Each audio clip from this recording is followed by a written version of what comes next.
আসসালামু আলাইকুম। আবারও চলে আসছি আপনাদের মাঝে নতুন একটা রেসিপি নিয়ে। আজকের রেসিপি হলো দেশি হাঁস ভুনা করে। আজকে আমি দেখাবো দেশি হাঁসটা কিভাবে ভুনা করা লাগে। চলুন তাহলে শুরু করা যাক। এখন আমি পেঁয়াজটা দিয়ে দিলাম,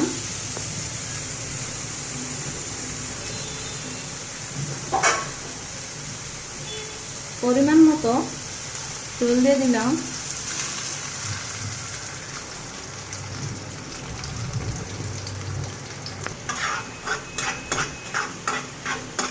পেঁয়াজটা আমি কয়েক সেকেন্ডের মতো একটু ভেজে নেব।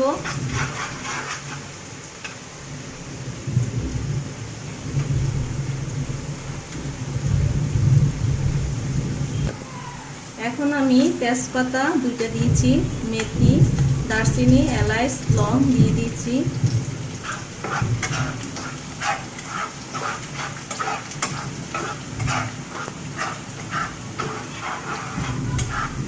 এইভাবে আমি মশলাটা একটু ভেজে নেব। এইভাবে ভাজা করে গ্রানটা যখন চলে আসবে তখন অন্যান্য মশলাগুলা আমি এই জায়গায় দিয়ে দিব। পরিমাণ মতো লবণ দিয়ে দিলাম,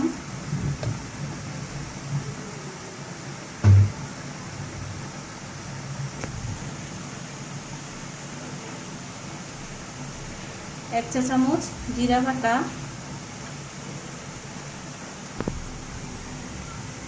এক চামচ আদা বাটা, এক চামচ রসুন বাটা, মরিচ বাটা এক চামচের মতো দিয়ে দিলাম।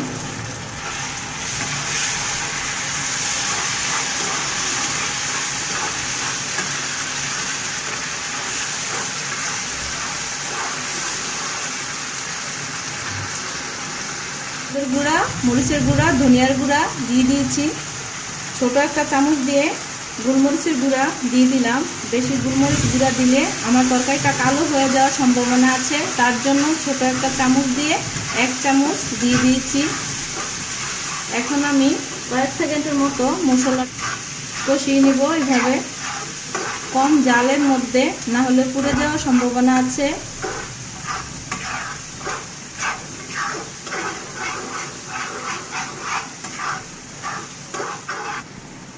সামান্য পরিমাণ মতো পানি দিয়ে দিলাম।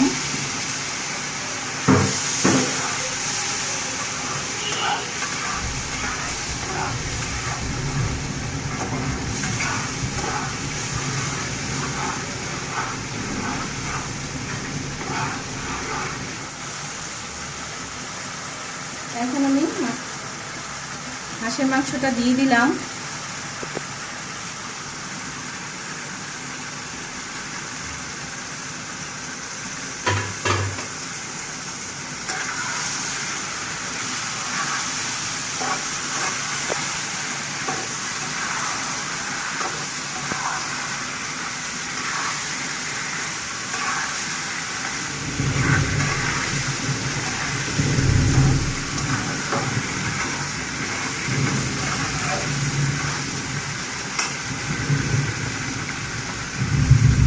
কম জালে মাংসটা এইভাবে 5 মিনিটের মতো কষাতে হবে।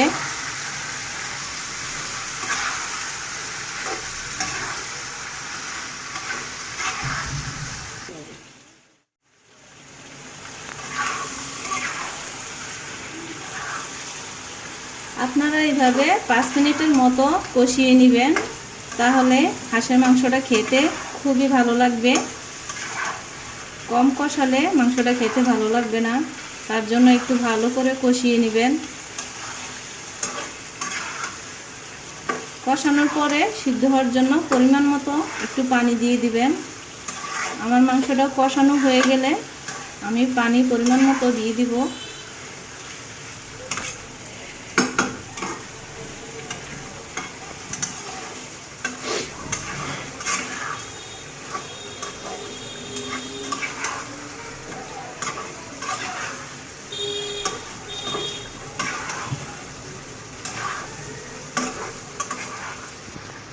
পাঁচ মিনিটের মতো আমি কষিয়ে নিয়েছি। এখন পরিমাণ মতো পানিটা আমি দিয়ে দেব।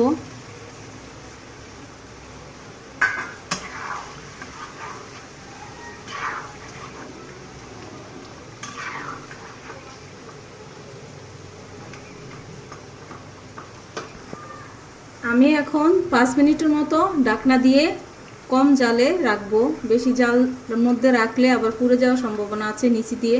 এখন আমি 5 মিনিটের মতো ঢেকে দিলাম।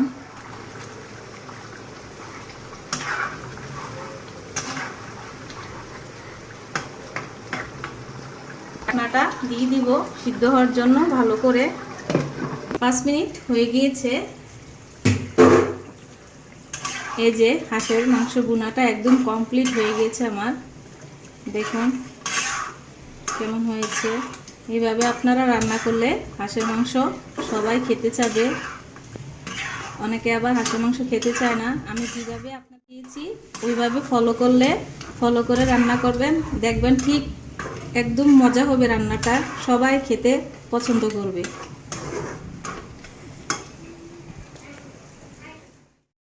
তৈরি হয়ে গেল আজকে হাঁসের মাংসর ভুনা। কেমন হয়েছে হাঁসের মাংসর ভুনা আমাকে কমেন্ট বক্সে জানাবেন। আপনারা আমার ভিডিওর মাঝে থাকার জন্য খুবই ধন্যবাদ। আপনারা সবাই ভালো থাকেন। আজকের মতো এ জায়গায় বিদায় নিচ্ছি। আবার ভালো ভালো মজাদার রেসিপি আপনাদের সামনে নিয়ে আসব। আল্লাহ হাফেজ।